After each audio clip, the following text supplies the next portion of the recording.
एक कसाई था। कौन था मेरी मां? एक कसाई था। कसाई का नाम था सदन। क्या नाम था? सदन कसाई। वो मांस बेचा करता था। क्योंकि उसके पिता की ये दुकान थी, पिताजी गुजर गए तो पुत्र ने संभाली और पुत्र का नाम था सदन। पर सदन मांस की दुकान तो चलाता था क्योंकि उसकी मजबूरी थी मांस बेचना, पर वो सत्संग भी करता था। सदन जहां भी कथा हो जाए, संत आए हैं तो दूर बैठ करके कथा सुना करता था। और कथा सुनते सुनते भगवान में अथाह प्रेम हो गया सदन का। खूब प्रेम करने लग गए। अब सदन ने कथा में सुना कि गुरुजी ने कहा है कि काम करते हुए नाम जपना है, भगवान से प्यार करना है। तो वो काम भी करता, पैसा भी कमाता और पैसे कमा के अपनी जरूरतें पूरी करता, और जरूरतें पूरी होने के बाद 2 पैसे बच जाएं तो किसी की सेवा भी कर देता कि भैया तुम भी रोटी खा लो। संतों की, साधु की सेवा भी करता सदन। परंतु सबसे बड़ा काम था उसका मांस तौलना, मांस बेचना। पर भगवान की कृपा इतनी हुई कि वो नाम जपता जाए मन में, श्रीमन्नारायण श्रीमन्नारायण, श्री कृष्ण श्री कृष्ण। और मांस, एक दिन क्या हुआ कि उसे शालिग्राम भगवान दिख गए। उसके घर पर ही कोई आ गया भगवान लेकर, पत्थर ले आए, भैया ये पत्थर ले लो और हमें इसके बदले थोड़ा 1 किलो मांस दे दो। तो वो पत्थर ले लिया, क्योंकि चिकना पत्थर, शालिग्राम भगवान चिकने होते हैं, सुंदर होते हैं। तो सदन ने वो पत्थर ले लिया और वो पत्थर लेकर के उसको तो बदले में मांस दे दिया। लेकिन वो पत्थर जो था, उस पत्थर में उसे अपने भगवान का दर्शन होने लग गया। और भगवान का दर्शन ऐसे होने लग गया कि उसे भगवान पर इतनी निष्ठा हो गई कि वो भगवान से बोला कि प्रभु आप इस पत्थर पर विराजे हैं तो अब मुझे बांट की जरूरत नहीं है। बांट समझते हैं? तौलने के लिए बांट होता है। तो उसने कहा कि ऐसा करो, अब आपसे ही मैं तौला करूंगा, तो आप हिसाब किताब ठीक रखना, मैं क्यों हिसाब रखूं। तो अब उस सारे बांटों को हटा दिया, उस भगवान जी के शालिग्राम जी को तराजू में रखा और वो भगवान से कहे कि हे प्रभु 5 किलो मांस चाहिए, तो भगवान 5 किलो के हो जाएं। किसी को चाहिए 1 किलो तो भगवान 1 किलो के हो जाएं। अब भगवान और सदन की दोनों की बड़ी पक्की दोस्ती हो गई। अच्छा, सदन को ये लगा कि ये कोई चमत्कारी पत्थर है। उसे अभी पूरी आस्था भगवान पर नहीं थी कि ये भगवान ही है। उसे लगा कि कोई चमत्कारी है और ये कोई भगवान की कृपा होगी। पर वो सत्संग करते, दुकान बंद करके सदन जब घर जाएं तो कथा सुना करें। शिवरंजनी ले लो। भगवान की कथा सुन करके जब वो घर जाएं तो कथा सुना करें।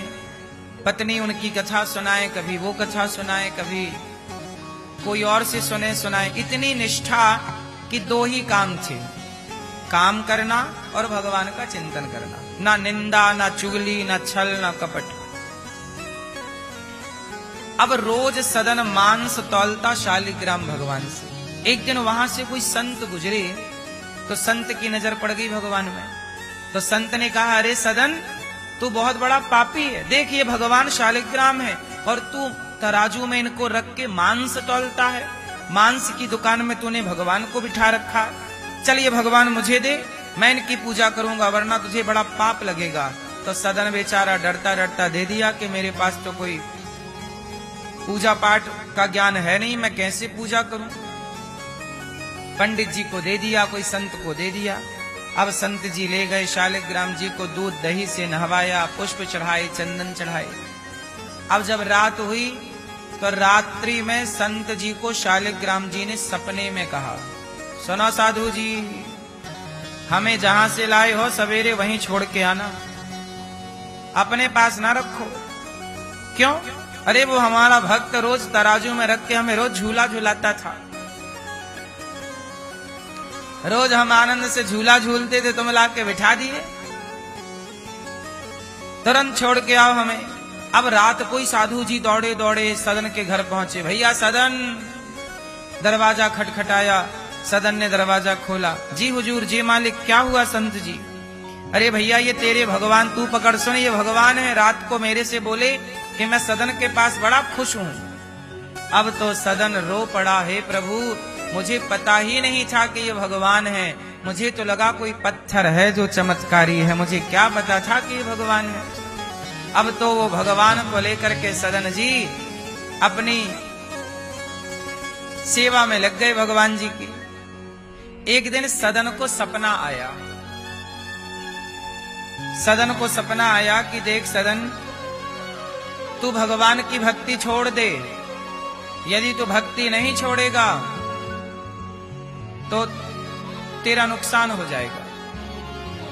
सदन ने कहा कि जितना नुकसान होना है हो जाए, जीवन जाएगा ही, इससे बड़ा नुकसान क्या होगा, मृत्यु आएगी, इससे बड़ा नुकसान क्या होगा, लेकिन मैं किसी भी हाल में भगवान को, प्रभु को नहीं छोड़ सकता, उनके भजन को नहीं छोड़ सकता। ऐसी निष्ठा देख करके भगवान सदन से बहुत प्रेम करने लग गए। अब सदन दुकान चलाता, जो पैसा कमाता परिवार की सेवा करता, धीरे धीरे संतों की सेवा स्टार्ट की, संतों की सेवा करने लग गए। याद रखिएगा, जितने भी भक्त हुए हैं, भक्त का मतलब है भक्तों की सेवा। भक्त कौन है? जो सबसे छोटा बन के रहे, सेवा करे, वो भक्त है। सदन नित्य संतों की सेवा करने लग गए, भोजन की सेवा करते, कपड़े ना होने पर कपड़े देते, अपनी कमाई का पैसा वो बचाते और सेवा में लगाते। एक दिन उन्हें सूचना मिली कि आषाढ़ का महीना आ गया, जगन्नाथ जी की यात्रा चालू होने वाली है। उनको लगा कि अब आषाढ़ का महीना आने वाला है तो जगन्नाथ जी की यात्रा में मैं सम्मिलित हूं, तो वो यात्रा के लिए घर से भगवान शालिग्राम जी को लेकर और यात्रा के लिए चल पड़े। सदन कसाई नाम जप चल रहा है, श्रीमन्नारायण श्रीमन्नारायण, श्री कृष्ण गोविंद हरे मुरारी, खूब नाम जप रहे हैं, रास्ते में सत्संग कर रहे हैं और कीर्तन करते, सत्संग करते, भजन करते, प्रभु का चिंतन करते सदन चलते चले जा रहे हैं जगन्नाथ पुरी। चलते चलते चलते चलते 15 दिन बीत गए। 16वां दिन जब आया तो सदन एक गांव में पहुंचे। रोज ही किसी ना किसी गांव में ठहरते थे, पर आज एक विचित्र गांव मिला। उस गांव में एक कुआं था, उस कुएं के पास सदन एक नीम का पेड़ लगा था, तो नीम के पेड़ के नीचे सदन को लगा कि आज रात्रि का विश्राम यहीं करूं, शाम हो गई है, अब यात्रा कल करूंगा, अब आज का शयन यहीं करता हूं। तो नीम के पेड़ के नीचे कुएं के पास पानी पीकर और आसन लगाई और वहीं बैठ गए और कीर्तन करने लग गए। सोने से पहले कुछ मांग कर ले आए भिक्षा तो खा ली। अच्छा, वहीं पर एक घर था, वो घर एक महिला का था, पति पत्नी रहा करते थे। वो महिला बड़ी सुंदर थी, तो वो कुएं में पानी भरने आई तो उस महिला ने सदन को देखा। सदन भी बड़े सुंदर थे, जवान तो थे ही, भक्ति का प्रभाव भी था, तेज था। तो वो महिला सदन पर आकर्षित हो गई और सदन के पास आकर बोली, तुम बहुत सुंदर हो, मेरे से विवाह करोगे? सदन बोले, राम राम राम राम, मैं तो यात्रा पे जा रहा हूं जगन्नाथ जी की, ये मेरे शालिग्राम जी हैं, मैं भजन करने जा रहा हूं, अब मेरा मन शादी ब्याह में नहीं है, मैं तो केवल प्रभु के चरणों में समर्पण करना चाहता हूं। और आप तो शादीशुदा हैं, आपका पति है। सदन ने कहा। तो उस महिला को लगा कि मेरा पति है, इसलिए ये मना कर रहा है, मेरे से ब्याह करना नहीं चाहता क्योंकि मेरा पति है। तो उसकी पत्नी बोली, तुम चिंता ना करो मेरे पति की, मैं अभी पति को ठिकाने लगा के आती हूं, तुम बस हां करो। सदन बोली, क्या कह रही हो? मैं तो यात्री हूं, जा रहा हूं, आज रात रुकता हूं, सवेरे निकल जाऊंगा भगवान जगन्नाथ जी की तरफ। पत्नी बोली, तुम चिंता ना करो। पत्नी ने लिया तलवार और उसका पति लेटा था बिस्तर पर। थोड़ी सी रात भी हो गई, अंधेरा भी लग गया। पत्नी ने ली तलवार और अपने पति की गर्दन में दे मारा और पति का सिर काट दिया। और पति का सिर काट के फिर सदन के पास आई, देखो मैंने पति को मार दिया है, अब तुम मेरे से विवाह कर लो। सदन बोले, देवी आप मेरी बहन के समान हैं, नारी माँ की तरह है, बहन की तरह है, आप ये क्या कह रही हैं? मैं आपके बारे में केवल माँ और बहन की दृष्टि रख रहा हूं, मेरे भजन में बाधा ना बनो बहन, मैं जगन्नाथ जी जा रहा हूं, मेरे भजन में बाधा ना बनो। अब वो महिला समझ गई कि ये तो मानने वाला नहीं है। अब पति भी मर गया तो उस महिला ने चिल्लाया, बचाओ बचाओ। लोग आए, लोगों ने कहा क्या हुआ? बोले, इस आदमी ने मेरे पति की हत्या कर दी और मुझे छेड़ रहा है, कह रहा है मेरे से विवाह करो। मतलब पूरा झूठा आरोप किस पर लगा दिया?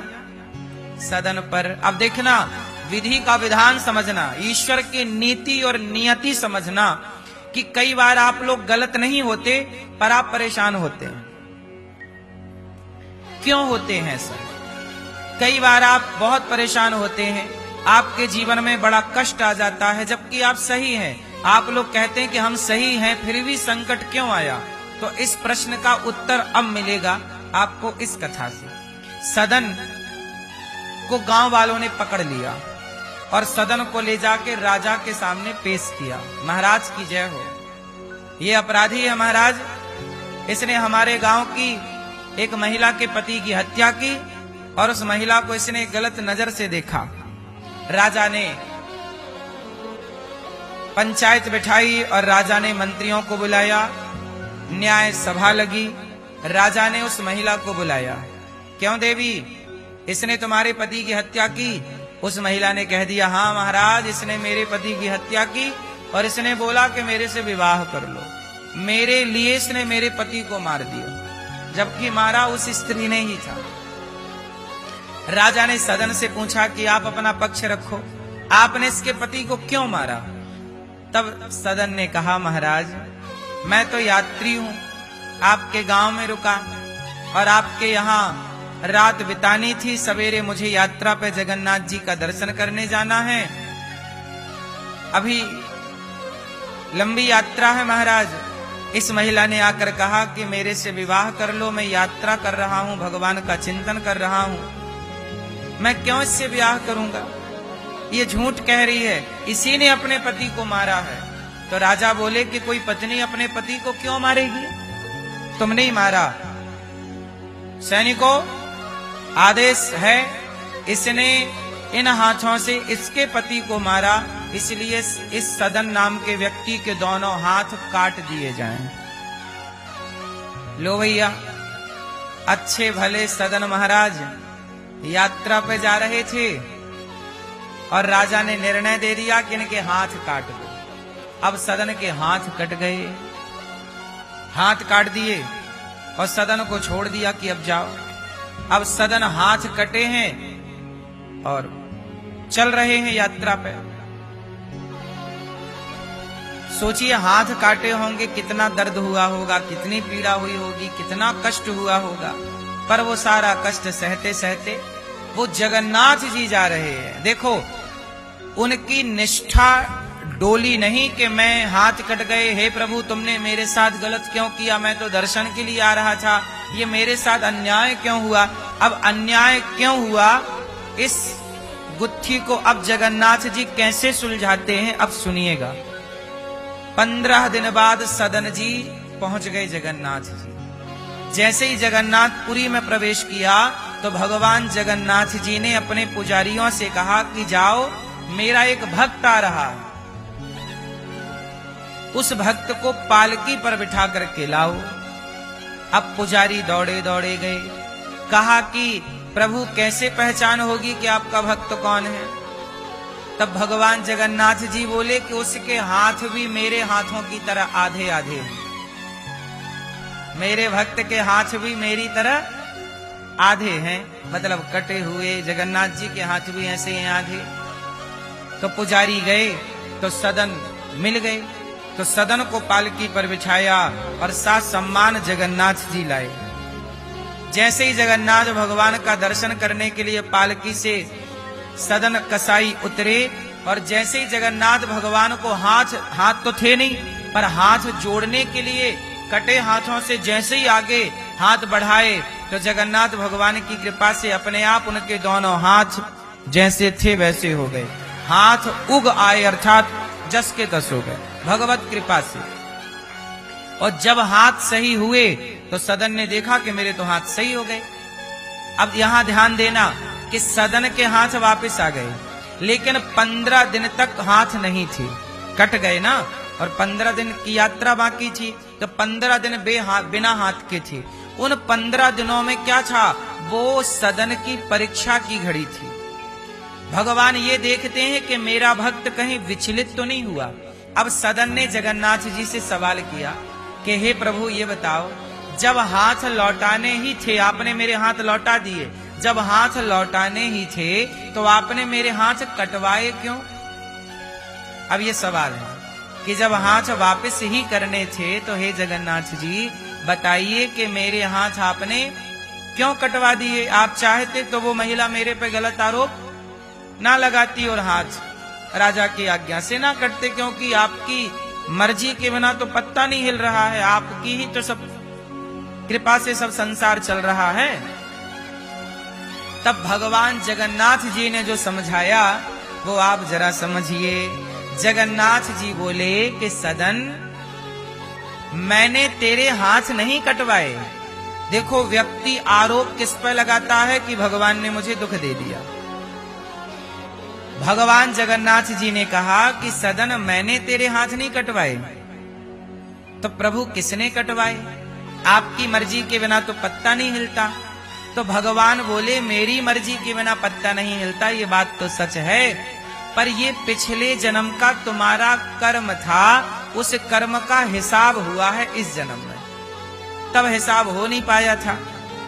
तो सदन बोले प्रभु क्या मेरा पिछला कर्म बाकी था? तब भगवान जगन्नाथ जी ने कहा सदन, पिछले जन्म में तुम बहुत बड़े संत थे, जंगल में तपस्या कर रहे थे, तभी एक कसाई तुम्हारे आगे से गुजरा, उसकी गाय कहीं भाग गई, कसाई के हाथ से गाय छूट गई और जंगल में चली गई, पर वो गाय तुम्हारे आगे से गुजरी और ढूंढता ढूंढता कसाई आया और कसाई ने तुमसे पूछा, मतलब साधु से पूछा, हे साधु जी क्या आपने हमारी गाय को देखा है? मैं ले जा रहा था, हाथ से छूट गई। तो आपने साधु होकर के उस कसाई को गाय का पता बता दिया। गाय इस तरफ गई थी तो आपने अपने हाथों को उठाकर कहा कि हाँ मैंने देखा है, गाय इस तरफ गई है गाय, और वहां नदी के किनारे चर रही है हरी हरी घास। कसाई जाता है चुपके से और गाय पकड़ लेता है और वो कसाई गाय को काट देता है। ये पिछले जन्म का हाल था। अब भगवान जगन्नाथ जी ने कहा कि अब ध्यान से सुनो, आपने कसाई का साथ दिया, इसलिए इस जन्म में आपको कसाई के घर में जन्म लेना पड़ा। इस जन्म में आपको याद रखिएगा, चोर का साथ दोगे तो आपको चोर बनना पड़ेगा, संत का साथ दोगे तो साधु होना पड़ेगा। आप पापी का साथ दोगे तो पापी कहलाओगे और पुण्यात्मा का साथ दोगे तो पुण्यात्मा कहलाओगे। इसलिए कहता हूं कि सदन ने एक कसाई को गाय का सही पता बता दिया। अच्छा एक बात बताओ, झूठ बोलना पाप है, पर कुछ जगह ऐसी है जहां झूठ बोल देना पुण्य होता है। कुछ जगह ऐसी है जहां झूठ बोलना पाप है, ये तो सुना है आपने। पर कई सिचुएशन ऐसी हैं, कई परिस्थितियां ऐसी हैं जहां झूठ बोलना क्या हो जाता है?